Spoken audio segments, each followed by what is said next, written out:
सोनपुर नाम का एक खूबसूरत गांव था। इस गांव में मेहनती लोग रहते थे जो सुबह से शाम तक खेतों में काम करते थे और शाम को गांव के देशी ढाबे पर देसी मटन करी का स्वाद लेते थे। इस ढाबे को दो भाई संभालते थे, मंगरू और बिरजू। मंगरू नेक और दयालु था, जबकि बिरजू चालाक और बेईमान था। पिता की मृत्यु के बाद उन्होंने ढाबे का कार्यभार संभाला था। दूर दूर से लोग उनके ढाबे पर खाने आते थे, क्योंकि उनका बनाने का अंदाज देसी और निराला था। शाम का समय, ढाबे पर चूल्हे की आग जल रही है। मटन करी की खुशबू चारों ओर फैली है। तभी गांव के मुखिया अपने नौकर रामू के साथ प्रवेश करते हैं। आहा, रामू, सूंघ रहे हो? ये महक नहीं, ये तो अमृत है। मंगरू बेटा, आज तो भूख दोगुनी हो गई है। जरा 2 प्लेट अपना वही खास देसी मटन लगा दे। प्रणाम मुखिया जी, आप बस बैठिए, अभी गर्मा गर्म परोसता हूँ। आपके लिए तो हम जान लगा देते हैं। अरे भाई, मैं तो खाने से ज्यादा तेरी मीठी बातें सुनने आता हूँ। शहर में तो लोग रूखा सूखा बोलते हैं, पर तेरे हाथ के स्वाद में तेरे पिताजी की सादगी बसती है। जीते रहो बेटा। पास खड़ा बिरजू ये सब देख रहा है। उसके चेहरे पर मुस्कान तो है, पर आंखों में जलन।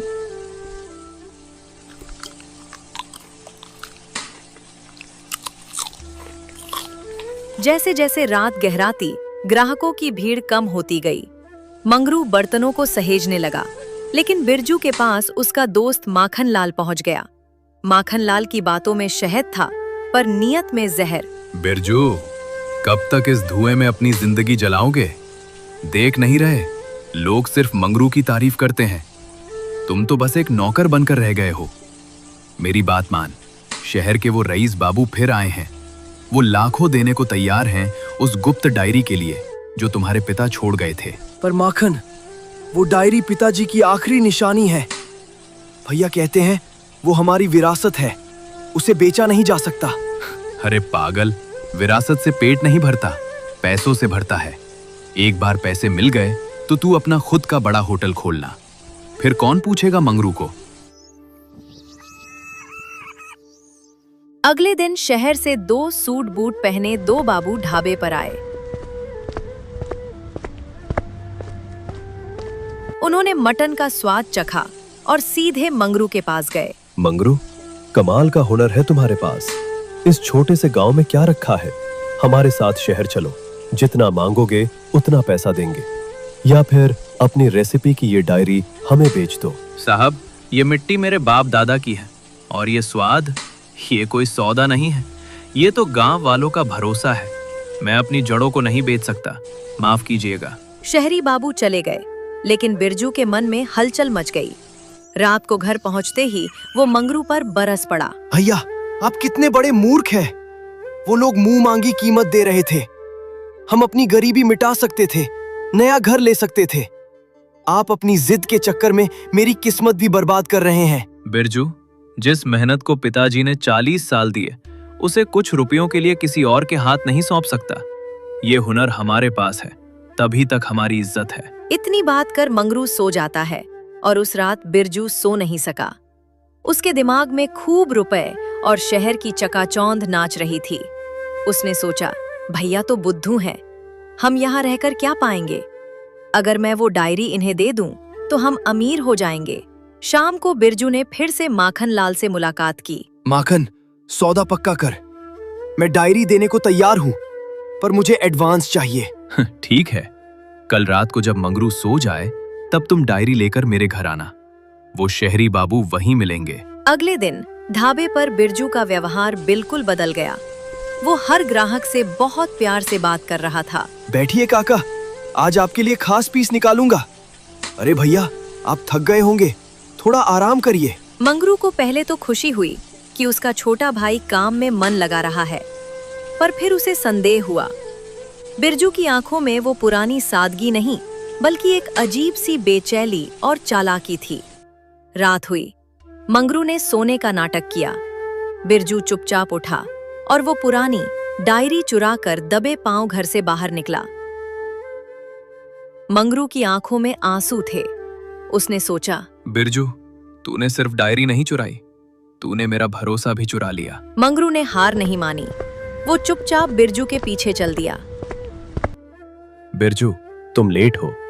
हमें लगा तुम डर गए। नहीं साहब, वो भैया जाग रहे थे। ये लीजिए, ये रही वो डायरी। शानदार, यही है वो खजाना। देखो बिरजू, आज हम साथ में कैश नहीं लाए हैं क्योंकि इतनी रात को गांव में पैसा लाना रिस्की है। कल सुबह 10 बजे तुम और माखनलाल चौराहे वाले पुराने बरगद के पास आ जाना। तुम्हारे 30,000 और माखनलाल के 20,000 तुम्हें वहीं मिल जाएंगे। साहब, पर बात तो आज की हुई थी।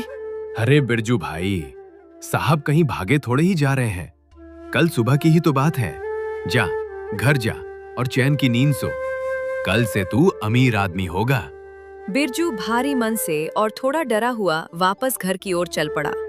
उसके हाथ खाली थे, लेकिन दिमाग में 30,000 की गड्डियां घूम रही थीं। बिरजू जब घर पहुंचा तो उसने देखा कि खाट पर मंगरू बैठा था। मंगरू की आंखों में वो चमक नहीं थी जो रोज होती थी। वहां एक गहरा दर्द और सन्नाटा था। आ गया बिरजू। माखनलाल की तबीयत अब कैसी है? बिरजू कांप गया। उसकी जुबान लड़खड़ाने लगी। हाँ भैया, उसे दवा दे दी। अब वो सो गया है। झूठ मत बोल बिरजू, तू दवा देने नहीं, हमारे पिता की आत्मा बेचने गया था। बिरजू के पैरों तले जमीन निकल गई। तू सोच रहा होगा कि तूने डायरी दे दी और कल तुझे पैसे मिल जाएंगे। बिरजू, उस संदूक में 2 डायरियां थी। एक पिताजी की असली रेसिपी और दूसरी वो जिसमें मैं रोज का हिसाब किताब लिखता था। तूने जल्दबाजी में कौन सी उठाई, ये तूने देखा भी नहीं। बिरजू ने घबराकर अपनी यादों पर जोर दिया। अंधेरे में उसने बस एक डायरी उठाई थी। जो डायरी तूने उन्हें दी है उसमें सिर्फ मटन और प्याज के दाम लिखे हैं। और रही बात उन शहरी बाबुओं की, वो तुझे पैसे नहीं देंगे। वो तो बस उस हुनर को चुराना चाहते थे जिसके दम पर हम आज सिर उठाकर जीते हैं। बिरजू फूट फूट कर रोने लगा। भैया, मुझे माफ कर दो। माखनलाल ने मुझे बहका दिया था। उसने कहा कि गांव वाले मुझसे जलते हैं। मुझे लगा कि पैसे मिल जाएंगे तो मेरी इज्जत बढ़ जाएगी। इज्जत पैसों से नहीं, हुनर और ईमानदारी से होती है बिरजू। अगर तू आज वो डायरी उन्हें दे देता तो कल वो शहर में हमारे नाम का मजाक उड़ाते। वो रेसिपी सिर्फ मसाले नहीं है, वो पिताजी का आशीर्वाद है।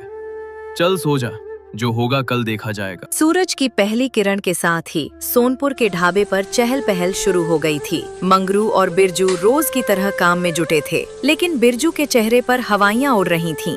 तभी वही परदेसी बाबू ढाबे पर आता है। ओ बिरजू, तूने मेरे साथ बहुत बड़ा धोखा किया है। पैसे पूरे ले लिए और डायरी पुरानी रद्दी थमा दी। मुझे बेवकूफ समझा है क्या? क्या बात कर रहे हैं साहब? मैं अंधेरे में शायद गलती से दूसरी डायरी चली गई होगी, क्योंकि हमारे पास हिसाब किताब की भी वैसी ही डायरी है। पर आप धोखे की बात क्यों कर रहे हैं? गलती? ये गलती नहीं, साजिश है। तूने नकली डायरी देकर मुझसे मोटी रकम ऐंठ ली। साहब, तनिक शांत हो जाइए। माना मेरे भाई ने गलती की, उसे लालच आ गया था, पर सबसे बड़ी गलती तो आपकी है। जब आपको सामान मिला तो आपने उसे बिना देखे पैसे क्यों दे दिए? और अगर पैसे दिए तो किसे दिए? जिससे सौदा किया उससे जाकर हिसाब मांगिए। मैंने माखनलाल को पूरे 50,000 रुपए नकद दिए थे। उसने मुझसे वादा किया था कि वो 30,000 बिरजू को दे देगा और बाकी अपना कमीशन रखेगा। क्या? 50,000? साहब, मुझे तो फूटी कौड़ी भी नहीं मिली। माखनलाल ने तो कहा था कि आप पैसे आज सुबह बरगद के पेड़ के पास देंगे। अन्याय है ये। मैं इसे ऐसे नहीं छोड़ूंगा। मैं अभी मुखिया जी के पास जाता हूँ। बाबू भागते हुए मुखिया जी के पास पहुंचा और सारा वाकया सुनाया। चलो पहले उस माखनलाल का गला पकड़ते हैं। मुखिया जी, शहरी बाबू और कुछ गांव वाले माखनलाल के घर पहुंचते हैं।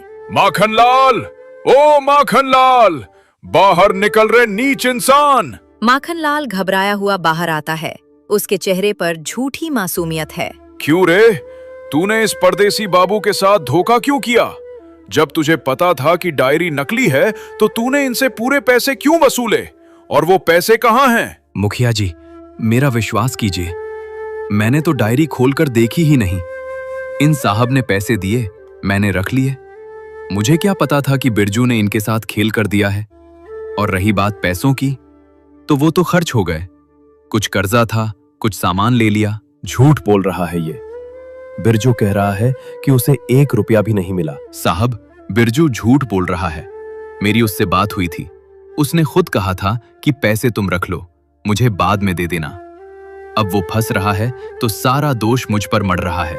माखनलाल की बातों ने मामले को और उलझा दिया था। अब ये साफ नहीं था कि झूठ बिरजू बोल रहा है या माखनलाल। मुखिया जी ने अपनी सफेद मूंछों पर हाथ फेरा और एक कड़ा फैसला लिया। बस बहुत हो गया ये चूहे बिल्ली का खेल। माखनलाल, तू अभी मेरे साथ ढाबे पर चल। मंगरू और बिरजू वहीं हैं। सब आमने सामने खड़े होंगे, तब पता चलेगा कि असली चोर कौन है और सच का सूरज कहां से उगेगा। मुखिया जी, मेरी तबीयत ठीक नहीं। तबीयत तो मैं तेरी अभी ठीक कर दूंगा। चल चुपचाप।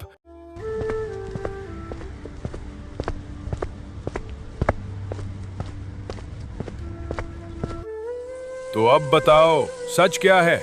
माखनलाल, तूने पैसे लिए और झूठ बोला, और परदेसी बाबू, आपने बिना सोचे समझे इस साजिश में हिस्सा क्यों लिया? मुखिया जी, सबसे बड़ा गुनहगार मैं हूँ। मैंने अपने सगे भाई का भरोसा तोड़ा, पिताजी की विरासत चुराई। माना कि डायरी गलत निकल गई, पर मेरी नीयत में खोट था। लेकिन मुखिया जी, खुदा गवाह है, माखनलाल ने मुझे 1 चवन्नी तक नहीं दी। इसने मुझे अंधेरे में रखा। मुखिया जी, बिरजू सही कह रहा है। लालच मुझ पर हावी हो गया था, पर इसमें गलती परदेसी बाबू की भी है।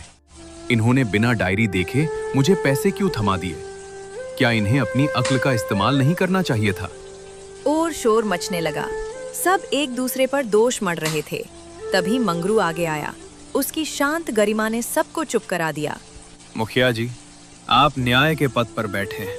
मैं आपके ज्ञान के सामने कुछ भी नहीं हूँ, पर अगर आप इजाजत दें तो मैं कुछ कहना चाहता हूँ। कहो मंगरू बेटा, तुम्हारी बात हमेशा खरी होती है। माखनलाल, तुम बिरजू के दोस्त हो। दोस्ती घर बसाने के लिए होती है, उजाड़ने के लिए नहीं। तुमने इसके मन में जहर घोला।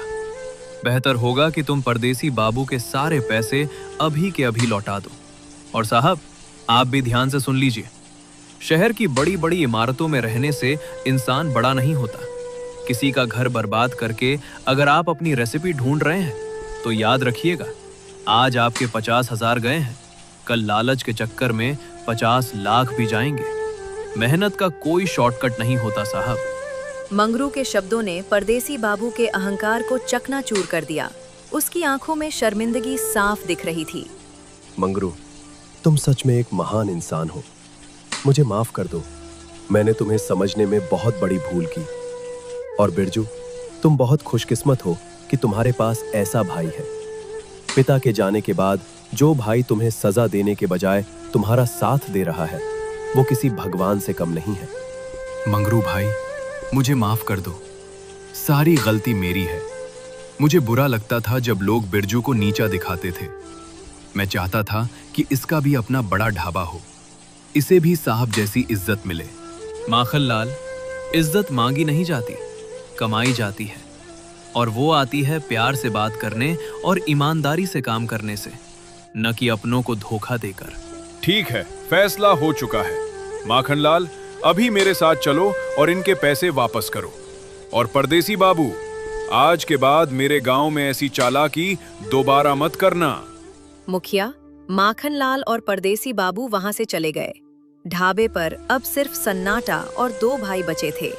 बिरजू, अगर तुझे मालिक बनने का इतना ही शौक है तो आज से मैं तुझे ये हक देता हूँ। तू गल्ले पर बैठ, मैं पीछे काम करूंगा। आज से तू ही इस ढाबे का सर्वे सर्वा है। नहीं भैया, कभी नहीं। मैं ऐसी गलती दोबारा कभी नहीं करूंगा। आप मेरे लिए भाई नहीं, साक्षात भगवान हैं। मैं भटक गया था, पर आज मेरी आंखें खुल गई हैं। आप इस ढाबे के मालिक थे, हैं और हमेशा रहेंगे।